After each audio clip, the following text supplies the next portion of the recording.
Как ходя с инвалидната количка на почивка. Днес поредното приключение с семейството ми по Жилови. Ето ги тук. Ще пътуваме от Бургас към Варна и очаквайте по-скоро нашето видео.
Черна камче откъде? Луда камче.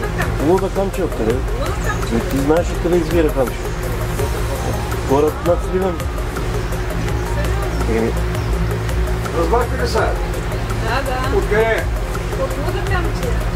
Правилно, Луда камче дава началото на тази българска река и извира на 3 км от град Корнево. Те казват там български Балкан, Сливен казва Сливенски Балкан, Габрово казва Габровски Балкан, всички така да отказват от Стара Планина. Почти до Карандила. От 3 огромни плачещи върви, или един, двама, трима, четирима души са души, с спелени ръце, хванат един за друг, за да обхванат ствола на едната върва. 3 върви, 3 извора, десното се казва изворите, тръгва като кабето в едно.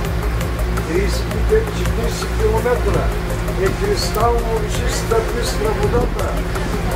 Но вливайки се в нея поточите от Стара Планина, съединявайки с голяма камче, минавайки през много малко микроязовири, но през 3 големи, язовир Птича, язовир Цонево и язовир Камчия, река Камчия изминава общо 253 км и после черешката на тортата ще отидем там, където се вива в Черно море.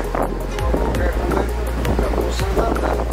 3 метра и 20 мм плюс 50-60 см степения. Градус. Ил. Да.